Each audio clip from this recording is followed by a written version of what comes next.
if reposted.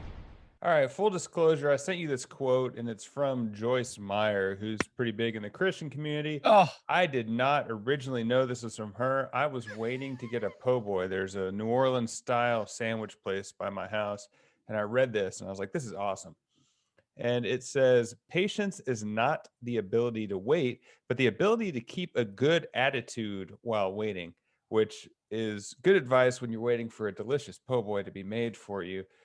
I do not have patience, and I've found that with my personality, the best thing to do is to try to put it out of mind. Like if I just forget about it or focus on something else, I can let something, an event come up. But otherwise, I lose my mind. I'm not patient. Everyone in my life knows that, and yeah, I'm I could see you going either way. Do you consider yourself to be patient, or what do you think? first of all, this is not my favorite quote from Joyce Meyer. My favorite quote is, "There's no need to apologize for being blessed. Thank you." Oh, And if we're talking about waiting, I must read you 1 second from one of my favorite books. Oh, the places you'll go, real quickly. The waiting place for people just waiting for a train to go or a bus to come or a plane to go or the mail to come or the train to go or phone to ring, the snow to snow, the yes and a no, waiting for their hair to grow. Everyone's just waiting for the fish to bite, waiting for a wind to fly a kite, waiting for a Friday night, waiting perhaps for their Uncle Jake or a pot to boil or a better break or a string of pearls or a pair of pants, a wig with curls or another chance. Everyone is just waiting. Thank you very much. okay. So, are you a patient person, or I mean, who's a patient person? I mean, I that's the whole point. Like life is just waiting. You're waiting to die, essentially.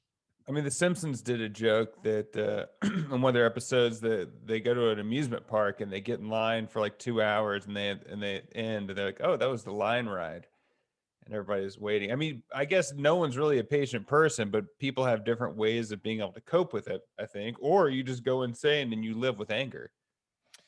I think this is really apropos for me because I've been trying to sneak into COVID test. So I've been waiting in line. It's not sneaking. I'm in the line to see if there's extra over. So I've been in it for like 3 times.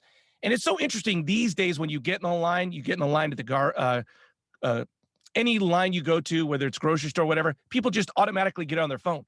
Like when you go wait, you go on your phone. Everybody just immediately. So then I was thinking, like, well, what did people do in the old days? Like before phones, did people just sit there and stare at each other? What did people do when we had to wait with no phones? I feel like they strike up a conversation or bring a book if you know you're going to be in line. Another thing about lines, though, that I think is interesting is the mob mentality of just society, where if people start getting in line, people are going to get in line because they think something's going on. Or if you get like a group of 3 people or more and you all look up at something, people will stop and look up. That has nothing to do with patience, but I think it's interesting social experiment. Just back to this line thing, you're waiting for something. Oftentimes I get frustrated. I'm like, crap, this long line. But then I've recently been thinking, like, well, what is more important that I have to do that I'm willing to wait in this line? It's got to be like, I got to have groceries for the family. So I guess this is part of the process and I just have to wait. DMV, that's the worst one, right?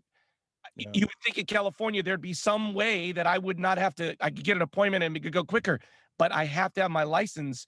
So I have to wait here. And it's the most important thing to do right now. Yeah, and I guess if you go in knowing that, you set yourself up for being able to have a good attitude while waiting. I'd be remiss not to tell this story about patience. When I was a little kid, I don't know how old I was, 7 or 8.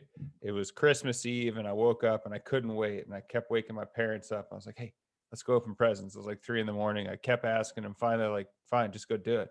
And I went downstairs and I opened every single one of my presents before everyone woke up, and that was a lot of fun. But then that morning, everyone opened their presents and it was devastating for me. And so now on Christmas, I'm happy being the last person. Like, I'm like, let's just do it later. It'll be fun because I saw what it was like to not be patient. So then has your patience grown or are you just taking this opposite tact?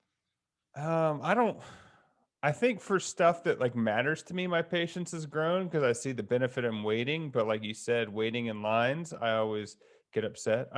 One of the small joys I have in life is when I get in a short line, and by the time I get up to the front, it gets real long behind me. I feel like the universe was lined up, and I was able to take advantage of a lull in the system. I mean, that by the way, I love that feeling. Like I picked the right line and I moved the fastest. The one thing that maybe you agree with this during the pandemic is that I don't have much to do. And so when I go to the grocery store and I'm waiting in a line and the urge comes to be like, damn it, and become impatient, I'm like, what the hell else do I have to go do? Like, actually, this is the one time I've left my house today. You know what? I'll just stand in this line. I got nothing else to do. I feel like I've actually gotten some patience back over the last 365 days. I feel like that's exactly what Joyce is saying, is like keep a good attitude about it. You're like, well, what am I don't know if that's necessarily a good attitude, but it's perspective. It's like, what else am I going to do? Enjoy what I'm doing in the moment versus trying to hurry up and get back to doing something else. Well, I mean, essentially, like patience is just comparing yourself to what you should be doing as opposed to waiting in that line. Like, I should be doing something. I got to be more useful. I got to be doing this. I got to pick up the kids. Like, you're comparing yourself what you think you should be doing as opposed to just being there.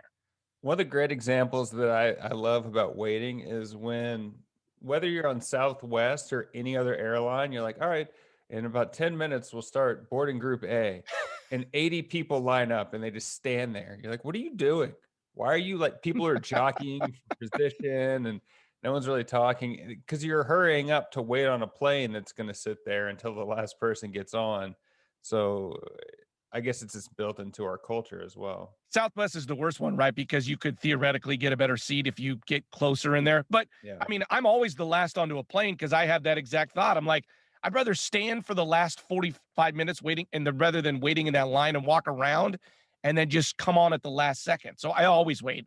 Patience, this is the one that this quote makes me think of my third kid, right? Because we're all kind of older and we can just do things like we clean the house. Everybody can just do it. But my son, the youngest, takes a long time to learn something and do something. And I expect him to be like the rest of us. But I oftentimes have to stop and realize, you know what? I need to have the patience to take longer to explain it, take longer to do it for him. And by the way, that's his homework, that's his eating, that's everything else. He takes longer when we're all moving at a different pace. And he's always the reminder for me that, you know what? Patience for him. He's the youngest. By the way, though, patience for lots of other people out there in the world that need extra time as well. Yeah, for sure. Getting frustrated with other people or just assuming everyone has the same level of understanding or the same mobility or whatever as you do is a good perspective check. And just being the youngest is hard. Speaking as the youngest child, it's hard to be the youngest, I think. Well, and I mean, I really mean this. Like, he's just a microcosm. Think about how many people you don't know that are doing something that irritates you, whether it's pulling in the wrong way at a gas station, and you're like, "Damn you! What do you?" Although, I mean, it's hard to. By the way, I feel like I'm preaching a little bit. I don't have patience for anything. I'm the worst, so I just need to confess that. But it's helpful to have a little bit of perspective. Something we said growing up, if someone was driving slow in front of us, and my dad would get frustrated, we'd be like, maybe they have a bowl of gravy on the front seat.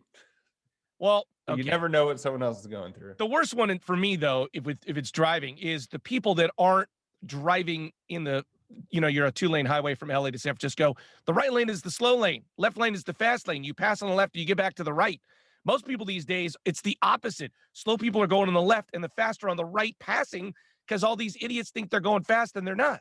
Yeah, sorry. In some states it's illegal to get past on the right. Like if you, it's like on you to be the slow one, which I think is nice. Yeah. If you want to try to get out of a speeding ticket, please reach out. You can find us at Reposted Podcast on Facebook, Twitter, Instagram. I'm Andrew Keller for Busta Rhymes saying thanks for stopping by.